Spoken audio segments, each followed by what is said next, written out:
मेरे प्यारे विद्यार्थियों, आप सबको मेरा जोहार, नमस्कार, शुभ प्रभातम। कैसे हैं बच्चों? उम्मीद करता हूं कि आप सब अच्छे और स्वस्थ होंगे। आज आपके बीच में आया हूं लेकर के सुभाषिका प्रथम भाग षष्ठ वर्गीय संस्कृत पाठ्य पुस्तक, अर्थात संस्कृत की पाठ्य पुस्तक है। वर्ग 6 की यह संस्कृत की पाठ्य पुस्तक है और आज हम लोग पढ़ेंगे सप्तम पाठ। सप्तम पाठ समुद्र तट।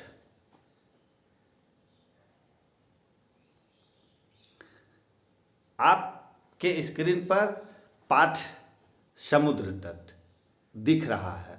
तो इस पाठ में जो संस्कृत के वाक्य दिए गए हैं, मैं इन वाक्यों का अर्थ हिंदी में अनुवाद करके आप लोगों को बतलाऊंगा। तो आप सभी बच्चे ध्यानपूर्वक सुनेंगे और समझेंगे। तो आप सब भी मेरे साथ संस्कृत की पाठ्य पुस्तक को ले लें और पृष्ठ संख्या 41 को खोल लें और सप्तम पाठ समुद्र तट अर्थात समुद्र का किनारा। तो इस पाठ को हम शुरू करने से पहले आपको संस्कृत के दिए गए कठिन या संस्कृत शब्दों का अर्थ हिंदी में बतलाता हूँ। इसके बाद हम लोग पाठ्य की ओर चलेंगे, तो आप लोग ध्यान से देखेंगे। तो सबसे पहले है समुद्र तट। समुद्र तट का अर्थ होता है समुद्र का किनारा। पर्यटनाय, पर्यटनाय का अर्थ होता है घूमने के लिए। आगच्छति, आते हैं। तरंगे, लहरों से। नौका भी, नौकाओं के द्वारा। जल विहारम, जल क्रीड़ा। बालुका भी, बालुओं से। बालुका गृहम, बालू का घर। मध्य, मध्य, बीच बीच में। प्रवाहयन्ति, बहा देते हैं।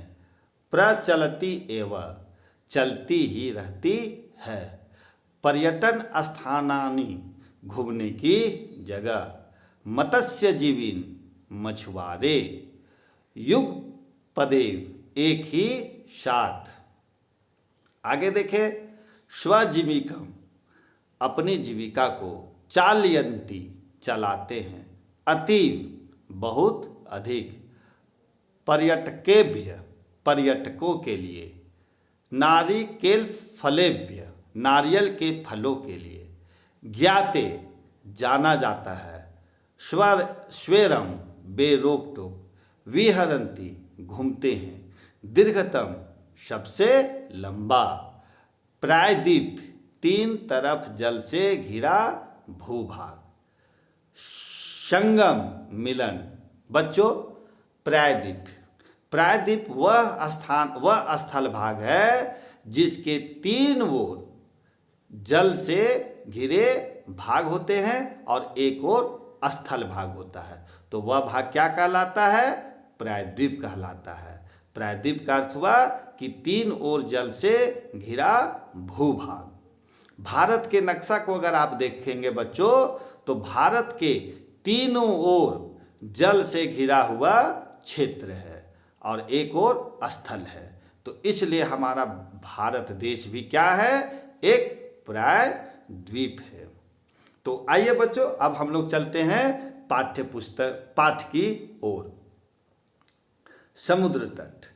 तो आप अपने चित्र पर समुद्र के, आप अपने पाठ्य पुस्तक में समुद्र के चित्र को देख रहे हैं। यहाँ समुद्र के किनारा है यह। यहाँ कुछ बच्चे खेल रहे हैं।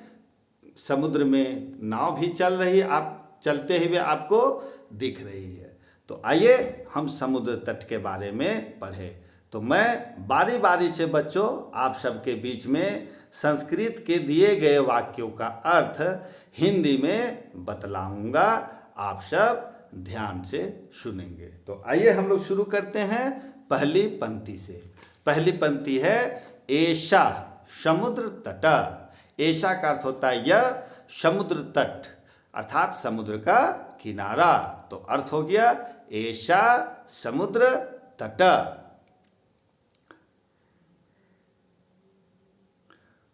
अत्र जना पर्यटनाय आगच्छन्ति। अत्र जना, यहाँ, जना मतलब होता है लोग। पर्यटनाय, पर्यटनाय का अर्थ हुआ घूमने के लिए। आगच्छन्ति मतलब आते हैं। तो अत्र जना पर्यटनाय आगच्छन्ति, यहाँ लोग पर्यटन के लिए या घूमने के लिए आते हैं। अगली पंक्ति देखेंगे बच्चों हम लोग।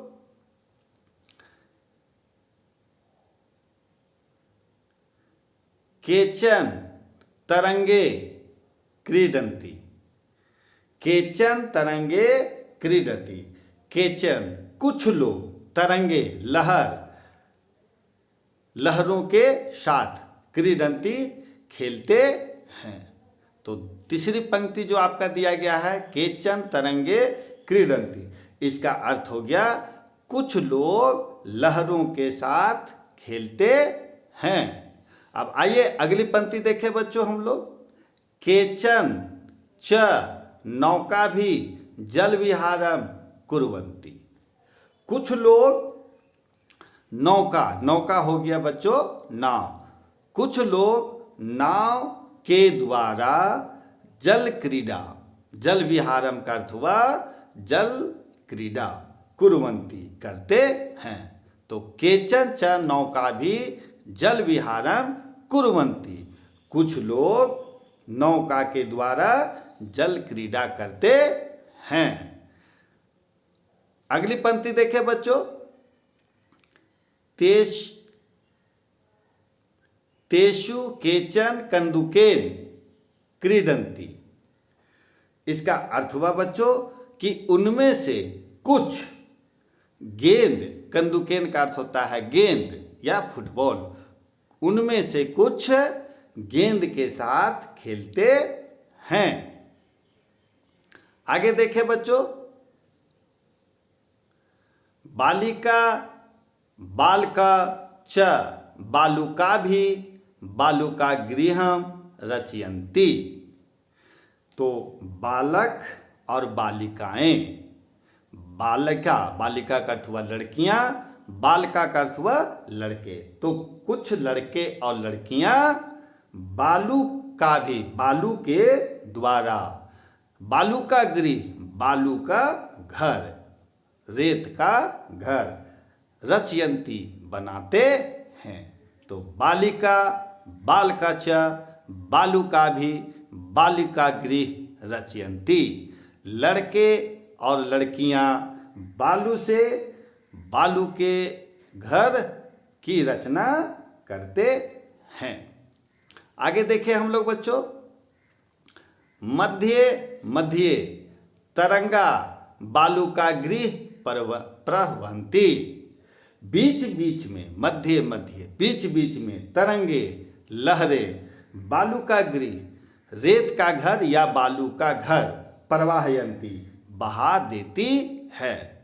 तो जब लड़के और लड़कियां बालू का घर बनाते हैं तो उसी समय लहरें बीच बीच में उठती है और वे लहरें क्या करती है, बच्चों द्वारा बनाए गए बालू के घर को बहा देती है।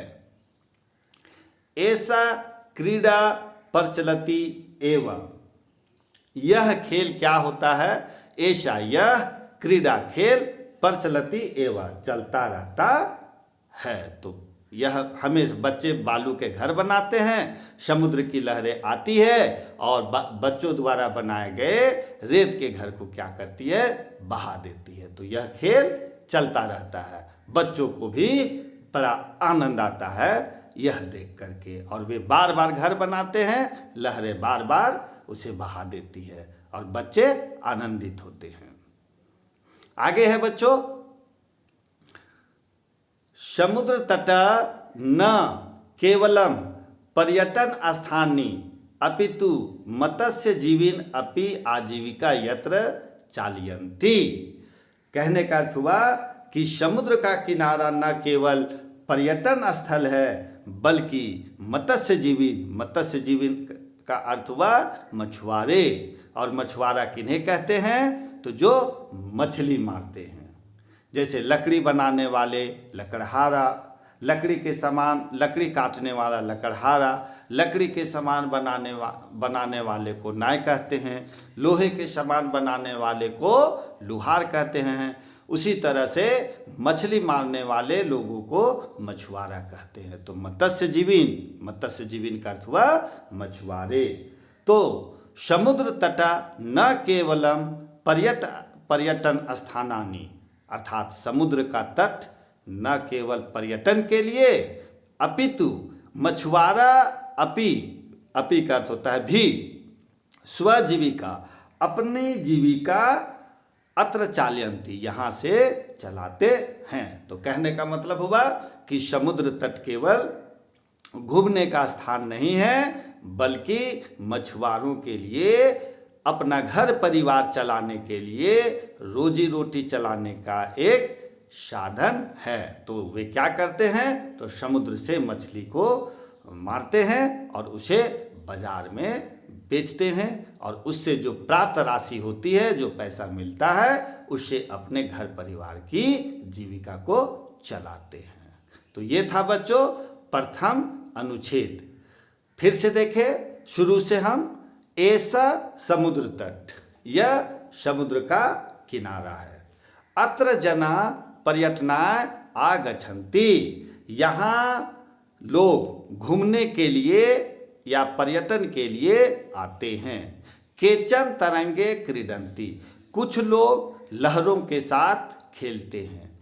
केचन च नौका भी जल विहारम कुर्वन्ति, कुछ लोग नौका में बैठकर अर्थात नाव के द्वारा जल क्रीड़ा करते हैं। तेषु केचन कंदुकेन क्रीडन्ति, उनमें से कुछ क्या करते हैं? गेंद खेलते हैं।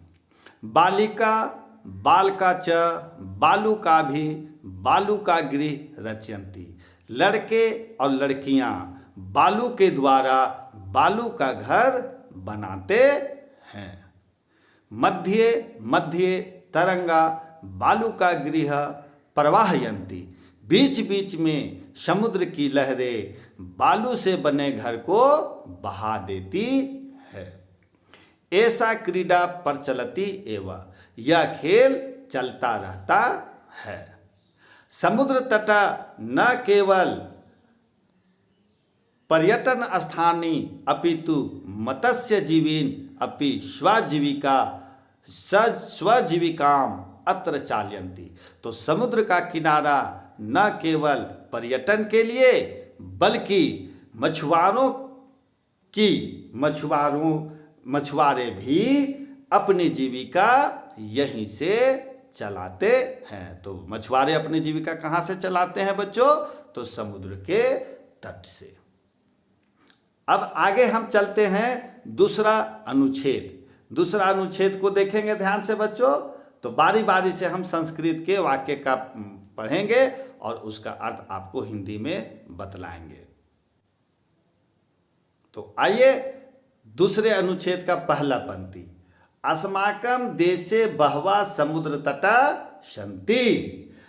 अस्माकं मतलब हमारे देश में, बहवा बहुत या अनेक, समुद्र तटा अस्ति समुद्र तट हैं। तो अस्माकं देशे बहवा समुद्र तटा सन्ति, हमारे देश में अनेक समुद्र तट या बहुत समुद्र तट हैं।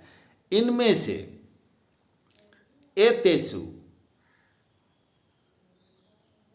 एतेषु मुंबई, गोवा, कोच्चि, कन्याकुमारी, पुरी तट प्रसिद्ध सन्ति। इनमें से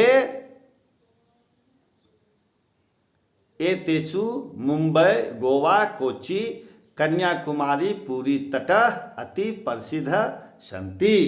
इनमें से गोवा, मुंबई, कोच्चि, कन्याकुमारी, पुरी का तट बहुत ही प्रसिद्ध है। एतेषु मुंबई, गोवा, कोच्चि, कन्याकुमारी, पूरी तट अति प्रसिद्ध संति। तो बच्चों ये कुछ समुद्र तट है, हमारे भारत के समुद्र तटों का नाम है। कौन कौन सा है हमारे देश में समुद्र तट जो प्रसिद्ध हैं? तो मुंबई, गोवा, कोच्चि, कन्याकुमारी, उड़ीसा में पुरी है, तो पुरी तट बहुत प्रसिद्ध हैं। आगे देखें बच्चों, गोवा तट विदेशी पर्यटकेभ्य समधिका रोचते। गोवा का तट अर्थात गोवा का जो समुद्री किनारा है, तो गोवा तट विदेशी पर्यटकों को बहुत ही आकर्षित करता है या रुचता है। तो गोवा तट विदेशी पर्यटकेभ्य समधिकम रोचते। गोवा का तट विदेशी पर्यटकों को अधिक आकर्षित करता है। आगे देखें हम बच्चों, विशाखापट्टनम तट वैदेशिक व्यापाराय प्रसिद्ध। कोच्चि तट नारिकेल फलेभ्य ज्ञाते। विशाखापट्टनम तट, ये विशाखापट्टनम का जो किनारा है या समुद्र तट है, तो विशाखापट्टनम का तट या समुद्र किनारा विदेशी व्यापार के लिए प्रसिद्ध है।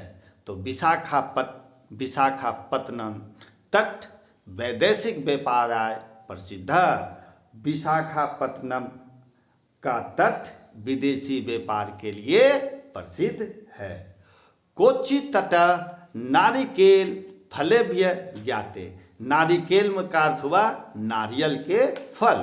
तो कोच्चि तट किसके लिए प्रसिद्ध है? तो कोच्चि तट नारियल के फल के लिए जाना जाता है। बच्चों अगर पूछा जाए आपसे कि गोवा तट में किनको ज़्यादा आकर्षित करता है, तो हमारा जवाब होगा गोवा तट विदेशी पर्यटकों को अधिक आकर्षित करता है। विशाखापट्टनम का तट किस लिए प्रसिद्ध है? तो विदेशी व्यापार के लिए। कोच्चि का तट किस लिए प्रसिद्ध है? तो नारियल के फल के लिए। आगे देखें,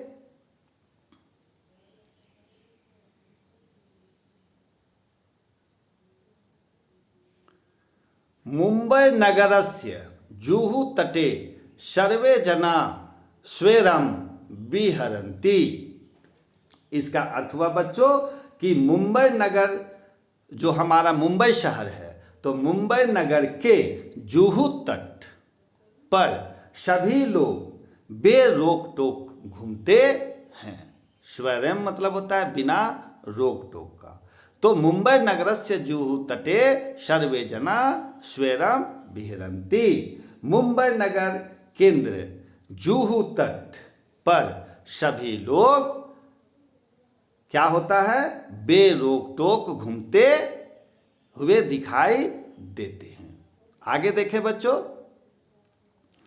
चेन्नई नगरस्य मेरीना तट देशस्य सागर तटेषु दीर्घतम। चेन्नई नगर का मेरीना बीच या मेरीना तट भारत देश के सभी सागर तटों में सबसे लंबा तट है। तो भारत का सबसे लंबा सागर तट कौन है? तो चेन्नई नगर का मेरीना तट। याद रखेंगे, चेन्नई नगरस्य मेरीना तट देशस्य सागर तटेषु दीर्घतम। चेन्नई नगर का मेरीना तट देश के सागर तटों में सबसे लंबा है। तो इस प्रकार से बच्चों ये दूसरा अनुच्छेद हुआ। एक बार पुनः हम दोहरा देते हैं। हम दूसरे अनुच्छेद को बता रहे हैं। अस्माकं देशे बहवा समुद्र तट सन्ति। हमारे देश में अनेक बहुत समुद्र तट हैं। एतेषु मुंबई, गोवा, कोच्चि, कन्याकुमारी, पुरी तटा अति प्रसिद्ध सन्ति। इनमें से मुंबई, गोवा, कोच्चि, कन्याकुमारी और पुरी तट बहुत ही प्रसिद्ध है। गोवा तट विदेशी पर्यटभ्य समधिकम रोचते। गोवा का तट विदेशी पर्यटकों को अधिक आकर्षित करता है। विशाखापत्तनम तट वैदेशिक व्यापाराय प्रसिद्ध। विशाखापट्टनम का तट विदेशी व्यापार के लिए प्रसिद्ध है। कोच्चि तट नारिकेल फलेभ्य ज्ञाते। कोच्चि तट जो है वह नारियल के फलों के लिए जाना जाता है। मुंबई नगरस्य जुहू तटे सर्वे जना स्वरे विहरन्ति। मुंबई नगर के जुहू तट के किनारे सभी लोग बेरोक टोक घूमते रहते हैं या घूमते हैं। चेन्नई नगरस्य मेरीना तट देशस्य सागर तटेषु दीर्घतम। चेन्नई नगर का मेरीना तट हमारे भारत देश के सागर अन्य सागरों की तटों की अपेक्षा यह सबसे अधिक लंबा है। तो कहने का अर्थ हुआ कि चेन्नई नगर का मेरीना तट देश के सागर तटों में सबसे लंबा समुद्री किनारा है। तो ये था बच्चों आपका दूसरा अनुच्छेद। आइए अब हम अंत में तीसरे अनुच्छेद की ओर चले। भारतस्य त्रिशेषु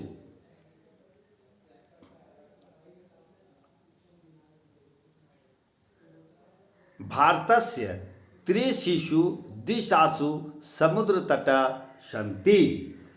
भारतस्य भारत के त्रिशिशु तीन दिशासु दिशाओं में समुद्र तट समुद्र का तट है। तो भारतस्य त्रिशिशु दिशासु समुद्र तट सन्ति। भारत के तीनों दिशाओं में समुद्र तट है। आगे देखें हम लोग अस्मात् एवं कारणात् भारत देश पर्यायद्वीप इति कथ्यते।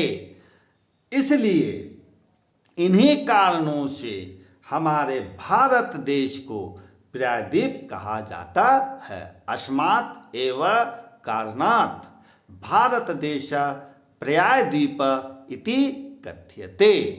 इसी कारणों से भारत देश को पर्यायद्वीप कहा जाता है। तो जैसा कि मैंने शुरू में बताया बच्चों कि हमारा भारत एक पर्यायद्वीप है। पर्यायद्वीप क्या का अर्थ होता है जो वह क्षेत्र जो एक ओर स्थल भाग से और तीन ओर जल भाग से घिरा हो तो वह क्षेत्र वह भाग क्या कहलाता है? पर्यायद्वीप। तो हमारे भारत के तीनों दिशाओं, जब आप भारत का मानचित्र देखेंगे तो भारत के तीनों दिशाओं में समुद्र है और एक भाग स्थल है। तो यही सब कारणों से भारत देश को पर्यायद्वीप कहा जाता है। आगे हम देखें, पूर्व दिशायाम बंगोपसागर, दक्षिण दिशायाम हिंद महासागर, पश्चिम दिशायाम च अरब सागर अस्ति। तो तीनों दिशा जो अभी हमने पढ़ा कि भारत के तीनों दिशा में समुद्र तट है। तो कौन कौन सी दिशा में कौन सा सागर है आप ध्यान से सुने। पूर्व दिशायाम बंगोपसागर अर्थात पूर्व दिशा में बंगाल की खाड़ी। दक्षिण दिशायाम हिंद महासागर, दक्षिण दिशा में हिंद महासागर। और पश्चिम दिशायाम च अरब सागर अस्ति, और पश्चिम दिशा में अरब सागर है। तो समझ गए बच्चों तीनों दिशा में कौन कौन से समुद्र का तट है। तो पूर्व दिशा में बंगाल की खाड़ी, दक्षिण दिशा में हिंद महासागर और पश्चिम दिशा में अरब सागर है। तो याद रखेंगे कि पूर्व दिशा में बंगाल की खाड़ी, दक्षिण दिशा में हिंद महासागर और पश्चिम दिशा में अरब सागर है। और एक ओर क्या है? स्थल भाग है। आगे देखें हम लोग बच्चों, एतेषां त्रय्याम अपि सागरानां संगम कन्याकुमारी तटे भवति। इन तीनों सागरों का मतलब बंगाल की खाड़ी, हिंद महासागर और पश्चिम दिशा में जो अरब सागर है, तो इन तीनों सागरों का मिलन कन्याकुमारी तट पर होता है। अर्थात वह स्थल कौन सा है जहां पर बंगाल की खाड़ी भी मिल जाती है, हिंद महासागर भी मिल जाती है और अरब सागर। तो वह तट है या वह संगम जो क्षेत्र है वह है कन्याकुमारी का तट। एतेषां त्रय्याम अपि सागरानां संगमम कन्याकुमारी तटे भवति।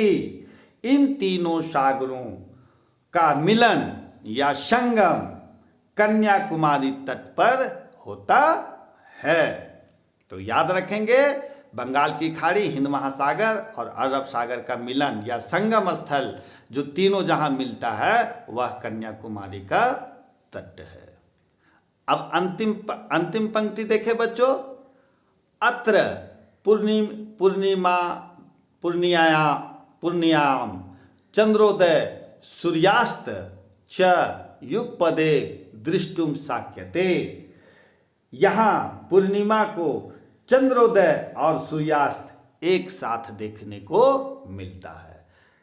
तो कन्याकुमारी में जहाँ संगम है तीनों सागरों का, तो यहाँ कन्याकुमारी में पूर्णिमा के दिन चंद्र उदय अर्थात चांद का निकलना और सूर्यास्त सूर्य का अस्त होना, दोनों एक साथ देखना एक बहुत ही योग्य होता है, बहुत ही सुनहरा लगता है, बहुत ही अच्छा मौका है। तो कभी अगर बच्चों आप लोगों को मौका मिले तो पूर्णिमा के दिन आप कन्याकुमारी तट पहुँचे अपने अभिभावकों के साथ, अपने माता पिता के साथ, तो उस दिन पूर्णिमा के दिन यहाँ चांद का निकलना और सूर्य को डूबना अर्थात सूर्य का अस्त होना देखना बहुत ही सुंदर और मनोरम लगता है। तो आइए बच्चों, अब हम अंतिम अनुच्छेद का पुनः हिंदी में अर्थ अनुवाद करके बता देते हैं। भारतस्य त्रिशिशु दिशासु समुद्र तटा सन्ति। भारत के, हमारा जो भारत देश है, तो भारत के तीनों दिशाओं में समुद्र तट है। अस्मात् एवं कारणात् भारत देश प्रायद्वीप इति कथ्यते। इन्हीं कारणों से भारत को प्रायद्वीप कहा जाता है। पूर्व दिशायां बंगोपसागर, दक्षिण दिशायां हिंद महासागर, पश्चिम दिशायां च अरब सागर अस्ति। तो पूर्व दिशा में बंगाल की खाड़ी, दक्षिण दिशा में हिंद महासागर और पश्चिम दिशा में अरब सागर है। एतेषां त्रय्याम अपि सागरानां संगम कन्याकुमारी तटे भवति।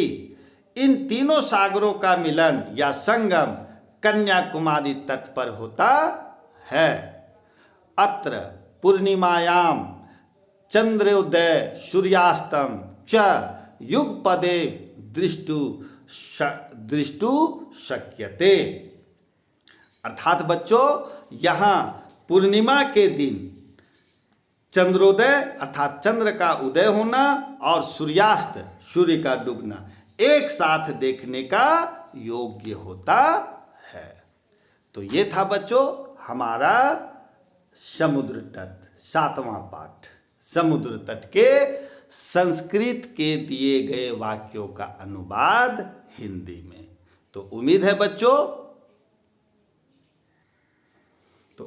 बच्चों आप लोगों को अच्छा लगा होगा और आप लोग दिए गए संस्कृत के वाक्यों का अर्थ हिंदी में अच्छी तरह समझ गए होंगे। तो ठीक है बच्चों, आज हम यहीं तक।